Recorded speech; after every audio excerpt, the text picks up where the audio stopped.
he given Holder's inequality means if p comma q are two non-negative extended real numbers such that also given the condition 1 by p plus 1 by q is equals to 1 and f belongs to L power p space, g belongs to L power q space, then we have to prove that product is belongs to L power 1 space if and only if for some constant, and also we have to prove that norm f dot g with respect to 1 which is less than or equals to norm f with respect to p and norm g with respect to q.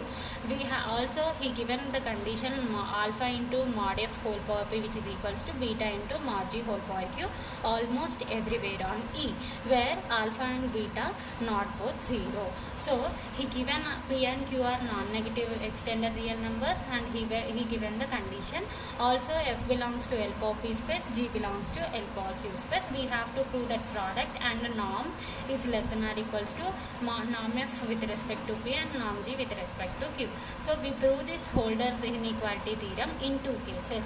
When norm is lies between norm on L power p space where p is lies between 0 to infinity and when p is equals to infinity. So Holder's inequality, we prove the Holder's inequality in two cases. First case, suppose we have by hypothesis f belongs to L power p space and g belongs to L power q space.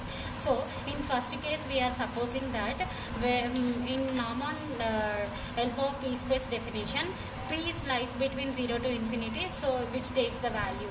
So for this we are assuming that we have to prove in condition 1 f dot g belongs to L power p space. For this we are considering suppose p is equals to 1 and q is equals to infinity, then f belongs to L power p space becomes f belongs to L power 1 and g belongs to L power q space becomes g belongs to L power infinity. Now we are proving that in here we have f belongs to L power 1 space. If f belongs to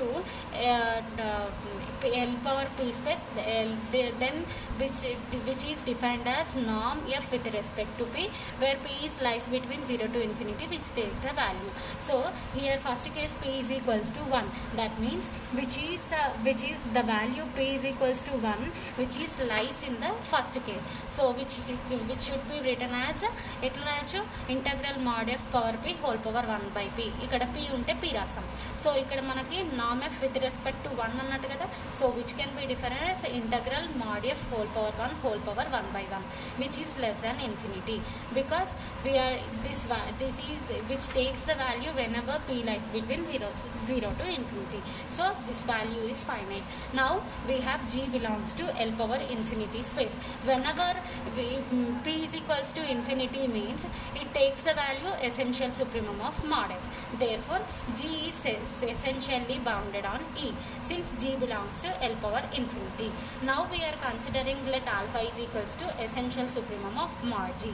Essential supremum of mod g ane value eppudu teeskuntadi whenever p is equals to infinity. So which condition can be written as norm g with respect to infinity. Whenever we have g is equals to infinity, which can be written as essential supremum of mod g. So we are considering alpha as essential supremum of mod g by definition of norm on L power p space, which can be written as norm g with respect to p infinity. Now by definition of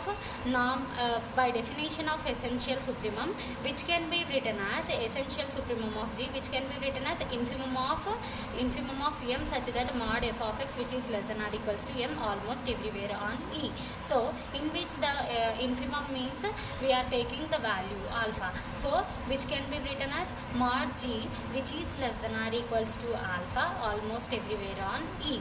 Let it be equation 1, since by the definition of essential supremum of mod f.